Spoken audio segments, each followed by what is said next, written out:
longtemps, on a appelé Limoilou un peu comme le quartier aux 1000 clochers, du point de vue qu'il y a beaucoup d'églises dans le bout. Et je dois avouer que ma préférée, c'est sincèrement Saint-Charles-de-Limoilou, qui est de toute beauté. Saint-Charles-de-Limoilou, première paroisse dans l'histoire du quartier. Hein?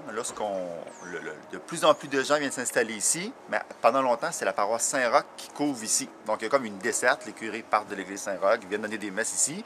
Mais à un moment donné, il va y avoir assez de personnes pour créer une paroisse indépendante sur le territoire ici, de l'autre côté de la rivière Saint-Charles. Et on va créer, en 1896, la paroisse Saint-Charles. Et là, on va avoir...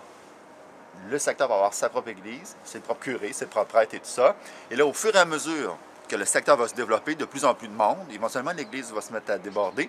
Et comme on voit à Saint-Roch, ou comme on voit à Saint-Sauveur ou à Saint-Jean-Baptiste, par exemple, on va se mettre à multiplier le nombre de paroisses. On avait une seule immense paroisse, Saint-Charles-de-Limoilou.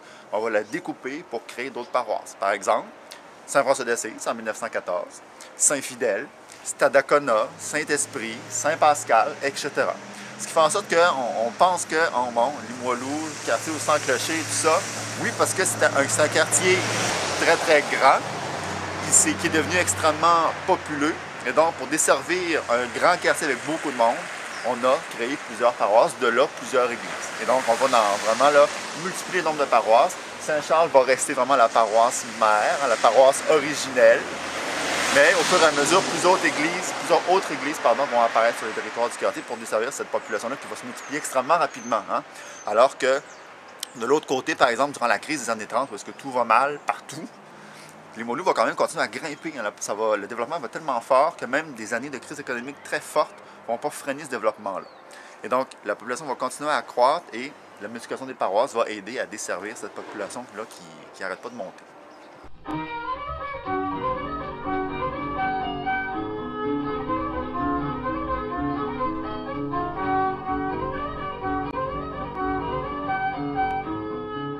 Dans le fond, on parlait un peu de symboles, de quartiers, de monuments avec l'église Saint-Charles. Est-ce qu'il y en a d'autres un peu dans cette optique-là, des monuments là, qui font un peu la marque de commerce? Oui, mais qui marquent l'histoire du quartier Limoilou, oui, il y en a. Et je pense notamment à la Daishowa. Mais à nous, de notre génération, l'Anglo pour nos parents, la Daishowa pour nous, la White Birch plus récemment, la fer qui pue. L'Anglo, cette usine-là, pour de pâte et papier, elle est ouverte, elle est fondée en 1927. Et ça va être un lieu où est-ce que des centaines et des centaines de pères de famille et de jeunes vont travailler. Ça va être un lieu super important d'emploi et ça va aider au développement rapide de ce quartier-là.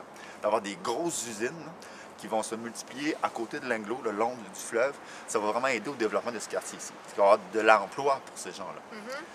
Et donc, on a des lieux d'emploi, on a des églises, on a des écoles. On voit ici, sur la 8e avenue, plusieurs anciens collèges et tout ça. Mais aussi, on va... Marie-Moisan, qui était là. L'ancienne Marie-Moisan, oui. On va aussi développer des grandes institutions médicales. On a l'Hôtel-Dieu de l'autre côté de la rivière, mais on va fonder des hôpitaux ici pour la population de Limoilou. On va fonder Saint-François d'Assise au début des années 1910, qui est à peu près dans le même temps parce qu'on va fonder la paroisse comme telle, Saint-François d'Assise. On va aussi avoir l'Enfant Jésus au début des années 1900. Au tournant des années 1920, parce que ça va vraiment s'implanter, on va aussi offrir ce genre de service-là à la population.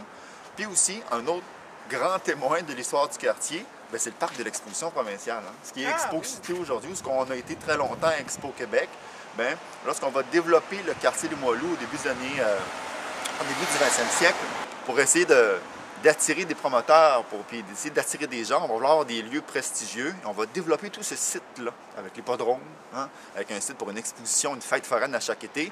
On va créer cet espace-là. Et ça, c'est pas propre à Québec. Dans d'autres villes nord-américaines ou européennes, on va avoir des grands espaces, des parcs d'exposition. On va avoir des différentes foires, des grandes expositions. Puis Québec va reprendre ce mode-là en se disant « ça nous en prend un espace comme ça, on va le faire à Limoilou parce que c'est un quartier qui est en train de se développer très rapidement. On va essayer de mettre de l'eau au moulin pour que ce développement-là se poursuive. » Et la création du parc de l'exposition provinciale, ça découle vraiment de ça. Et ça va aider aussi à attirer des gens, à attirer des promoteurs pour construire des maisons, tracer des rues et poursuivre le développement de Limoilou, qui est né sur le bord de la rivière et qui avance vers le nord de décennie en décennie, qui va grandir, grandir. Ça s'étend dans les terres. C'est vraiment systématique, un quartier qui naît sur le bord de la rivière qui pousse là, vers le nord.